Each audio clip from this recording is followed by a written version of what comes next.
Assalamualaikum warahmatullahi wabarakatuh. Sebelumnya, di sini saya akan mempresentasikan hasil ujian akhir semester manajemen strategi. Perkenalkan, nama saya Rifa Dewi Sabuna dengan NIM 142230390, kelas EAH, mata kuliah manajemen risiko. Yang pertama yaitu pada soal yang pertama, yaitu terkait bagaimana pentingnya keterlibatan para pemangku kepentingan dalam proses penilaian risiko atau risk assessment dan evaluasi risiko atau risk evolution. Jadi menurut saya, keterlibatan pemangku kepentingan ini sangat penting untuk terlibat dalam proses penilaian atau risk assessment dan evaluasi risiko atau risk evolution karena keterlibatan para pemangku kepentingan membuat risk assessment menjadi lebih akurat menggunakan input dari berbagai sudut pandang.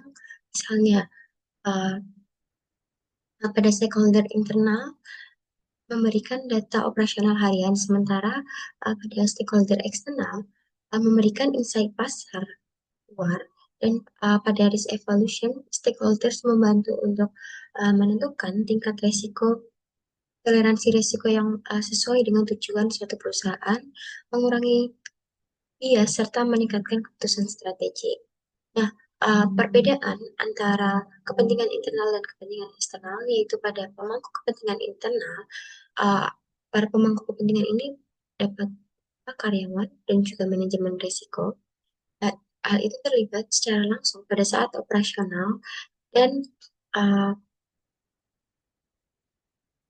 mereka itu memiliki akses data rahasia perusahaan.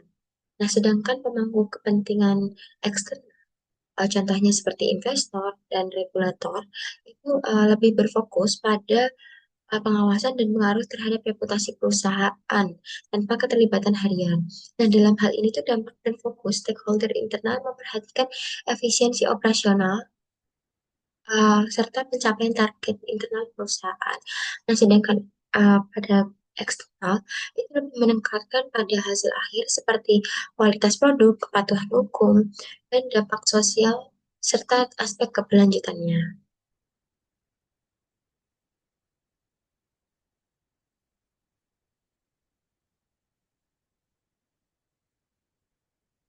Yang selanjutnya yaitu uh,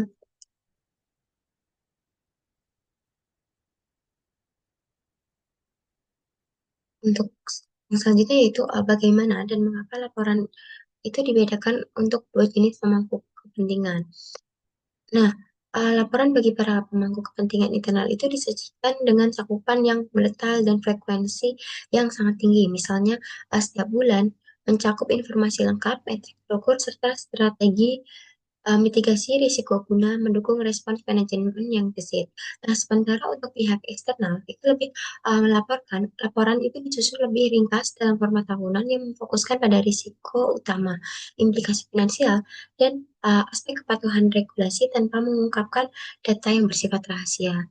Nah, perbedaan ini tuh bertujuan untuk menjaga efektivitas operasional sekaligus memastikan transparansi, kepercayaan, dan kepatuhan tanpa mengungkapkan informasi rahasia perusahaan. Selanjutnya yaitu uh, bagaimana apa yang dapat terjadi jika proses manajemen risiko perusahaan itu tidak membedakan perlakuan atas dua jenis pemangku kepentingan.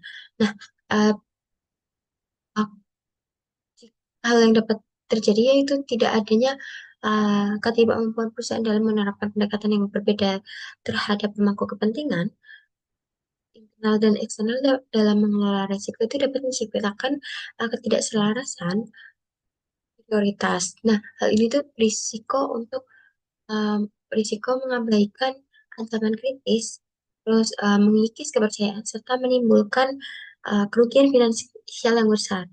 Nah, akibat kurangnya transparansi maupun pengungkapan berlebihan atas informasi yang sensitif. Untuk contohnya yaitu saya mengambil contoh dari perusahaan terbuka yaitu Sri Rejeki Isman Tbk atau Sritex yang mengalami kebangkrutan pada awal tahun 2025 yang berdampak besar pada karyawan dan investor. Nah, kegagalan ini tuh dipicu oleh lemahnya pengelolaan risiko, khususnya kurangnya pemanfaatan masukan eksternal seperti analisis kondisi pasar global dalam strategi ekspansi perusahaan. Selain itu juga komunikasi risiko internal yang kurang efektif itu tuh menyebabkan manajemen itu gagal dalam mengendalikan peningkatan utang. Pada teks ini tuh menunjukkan bahwa tidak adanya pembedaan perlakuan dan kebutuhan antara pemangku kepentingan, baik internal maupun eksternal itu dapat mengganggu stabilitas operasional perusahaan seperti merusak reputasi perusahaan serta bisa menyebabkan kerugian seluruh pihak yang berkepentingan. Untuk soal yang kedua yaitu uh,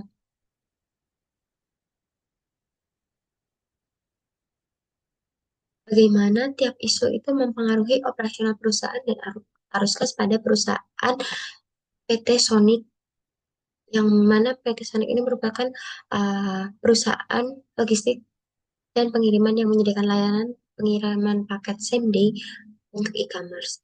Nah, uh, untuk isu yang pertama yaitu gangguan sistem pada platform pelacakan itu akan sering mengganggu operasional bisnis e-commerce yang sangat bergantung pada informasi real time.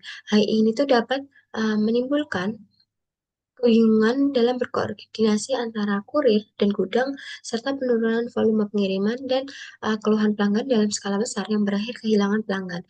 Hal ini akan berdampak terhadap arus kas, yaitu melalui pendapatan yang menurun dan biaya pengembalian dan atau kompensasinya.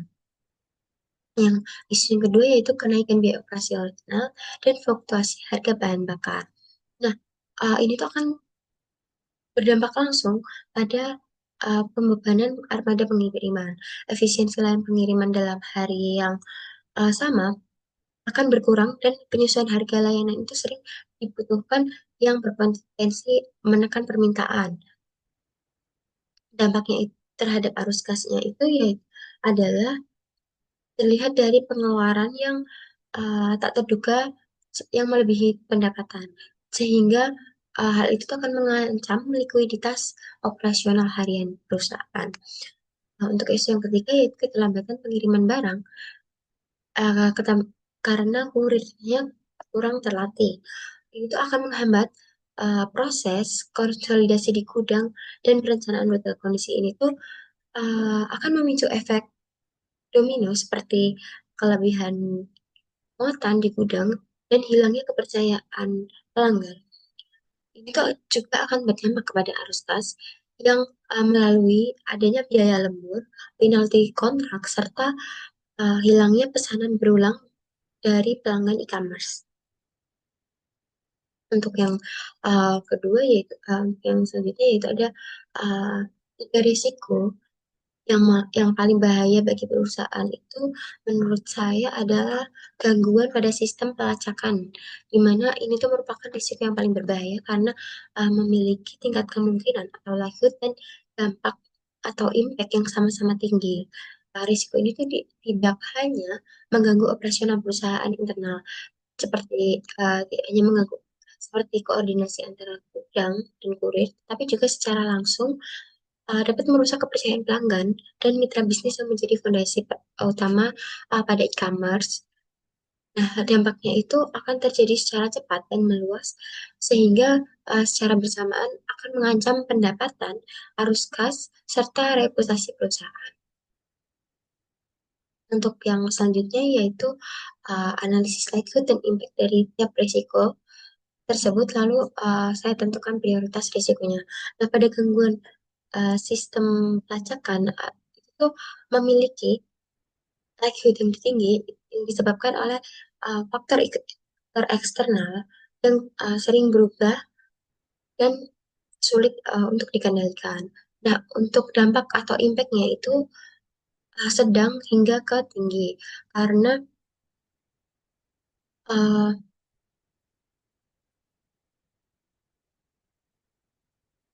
mohon maaf, untuk gangguan sistem pelacakan ini tuh impact-nya itu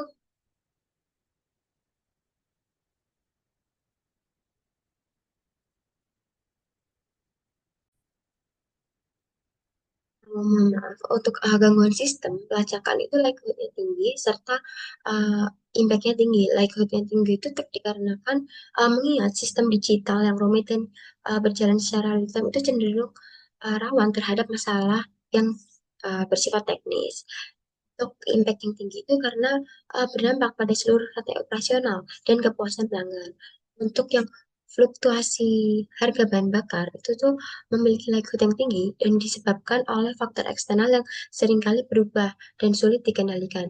Nah, itu impactnya yaitu sedang hingga tertinggi.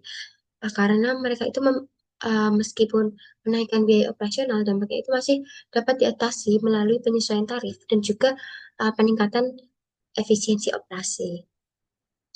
Yang ketiga yaitu kurir kurang terlatih. Ini tuh memiliki likelihood yang sedang dan impact-nya tinggi. Likelihood yang sedang ini tergantung pada sistem rekrutmen dan pelatihan perusahaan. Untuk impact-nya itu tinggi dikarenakan hal ini tuh langsung mempengaruhi kualitas layanan utama pada perusahaan, yaitu ketepatan waktu pada pengirimannya. Dari ketiga risiko dari ketiga risiko itu urutan prioritasnya. Untuk yang pertama yaitu ada gangguan sistem pelacakan karena sebagai prioritas utama karena jadi pondasi diferensiasi Hyundai dan bisa menghentikan operasi total. Untuk yang kedua yaitu kurang terlatih karena akumulatif erosi pelanggan. Yang ketiga yaitu ada fluktuasi harga bahan bakar karena isu ini tuh paling gampang diprediksi dan juga manageable secara finansial.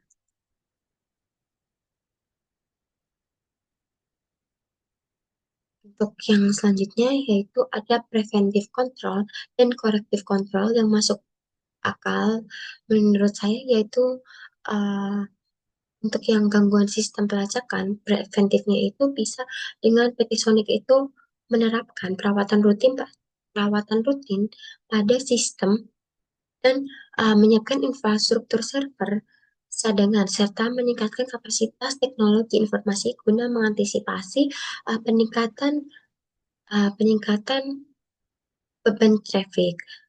Nah, audit dan pengujian sistem secara teratur itu juga diperlukan untuk mencegah uh, potensi gangguan. Untuk korektif kontrolnya yaitu bisa jika terjadi gangguan, diperlukan tim teknologi informasi yang siap untuk cepat merespon serta disertai prosedur pemulihan bencana atau disaster recovery plan dan komunikasi yang jujur kepada pelanggan mengenai perkembangan pengiriman dan mempertahankan kepercayaannya tersebut. Nah, untuk yang kedua yaitu fluktuasi harga bahan bakar itu bisa preventifnya dengan perusahaan menyusun anggaran dengan mempertimbangkan berbagai skenario, membangun kerjasama kontrak jangka panjang dengan pemasok bahan bakar, serta mengoptimalkan rute pengiriman melalui teknologi untuk mengurangi pemakaian bahan bakar. Untuk korektifnya, yaitu bisa saat terjadi kenaikan bahan bakar yang signifikan, itu dapat melakukan penyesuaian tarif, pengiriman secara bertahap, serta menerapkan biaya tambahan bahan bakar. Untuk itu yang ketiga yaitu kurir kurang kreatif itu bisa dengan preventifnya uh, PT Sonic itu menerapkan standar rekrutmen yang ketat, menyelenggarakan program pelatihan secara berkala, serta menggunakan sistem penilaian kerja berdasarkan indikator utama seperti ketepatan waktu dan tingkat kepuasan pelanggan. Untuk corrective controlnya itu jika terjadi keterlambatan pengiriman akibat kurang terampilnya kurir, perusahaan itu dapat memberikan pelatihan tambahan, rotasi pesan, atau menerapkan sistem sanksi dan insentif yang jelas guna meningkatkan disiplin serta kompetensi.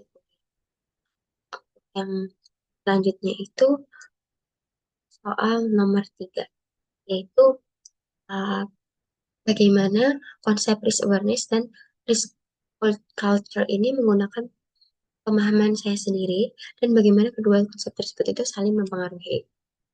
Nah, konsep konsep risk awareness ini merupakan pemahaman individu staf terhadap risiko unit kerja sehingga mampu mengenali dan melaporkan potensi sejak dini sebelum menjadi insiden yang serius. Risk culture ini merupakan nilai bersama dalam organisasi yang menempatkan keselamatan sebagai prioritas melalui komunikasi terbuka, pembelajaran dari kesalahan, dan dan dukungan manajemen sehingga pelaporan risiko itu didorong dan dihargai. Nah, kedua konsep tersebut itu saling mempengaruhi karena risk awareness individu ini memperkuat risk culture organisasi melalui keterlibatan aktif oleh stafnya. Begitupun sebaliknya, risk culture itu lemah seperti adanya ketakutan bahwa laporan risiko itu akan diabaikan dan menekan individu dan memicu siklus negatif berupa pengulangan kesalahan hingga terjadinya penyimpangan yang serius. Untuk yang selanjutnya yaitu faktor apa saja yang digunakan untuk menilai apakah sebuah rumah sakit itu memiliki budaya risiko yang kuat atau lemah, dan sebutkan berapa karakteristik utama yang dianggap penting. Nah, faktor dan karakteristik yang dapat digunakan untuk menilai yaitu dengan komitmen nyata dari pemimpin melalui perhatian aktif terhadap isu keselamatan yang ditujukan lewat kebijakan yang mendukung serta tindakan kontrak dan penyediaan sumber daya yang memadai. Bisa dengan lingkungan pelaporan yang tidak, yaitu juga uh, karena lingkungan pelaporan yang tidak menyalahkan. Ini tuh memungkinkan staf untuk melaporkan insiden maupun near miss dengan rasa aman tanpa khawatir akan mendapatkan sanksi atau tuduhan yang tidak. Selanjutnya, uh, prosedur yang jelas dan kepatuhan terhadap standar. Dengan menjalankan dengan konsisten melalui prosedur klinis, dokumentasi, hingga proses-proses tindakan yang dipahami dan diikuti oleh seluruh tenaga kesehatan.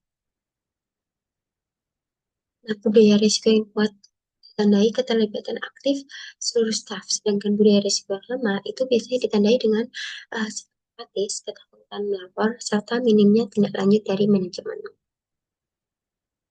Selanjutnya yaitu pada kasus tersebut identifikasi kelemahan budaya risiko di risk medis dan berikan dua contoh usulan untuk meningkatkan risk awareness uh, dan risk culture di antara para staf. Nah, kelemahan budaya risiko di risk medis ini tergolong lemah dengan ditandai adanya rendahnya pelaporan risiko. Staf menyadari adanya kondisi ini itu menunjukkan adanya blaming culture, minimnya dukungan dari pimpinan, serta komunikasi yang tertutup, sehingga itu akan menghambat pembelajaran dari insiden dan perbaikan sistem. Usulannya untuk meningkatkan risk awareness dan risk culture di antara para staf yaitu dengan pelatihan kesadaran risiko secara berkala, itu berbasis simulasi kasus nyata dan laporan tanpa menyalahkan yang didukung sebagai rutin untuk memantau perkembangan. Selanjutnya yaitu dengan pembentukan komite budaya risiko lintas unit dengan komitmen nyata manajemen seperti cepat atas laporan dan pemberian insentif dapat mendorong pelaporan proaktif dan membangun budaya organisasi yang berorientasi pada kesadaran risiko. Selanjutnya, untuk soal yang keempat, saya itu mengambil pada kasus PT Sariwangi.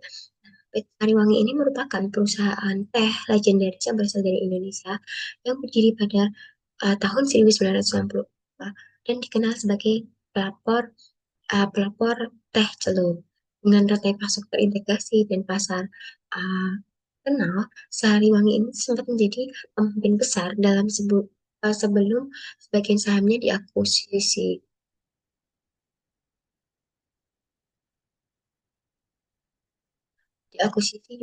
Unilever.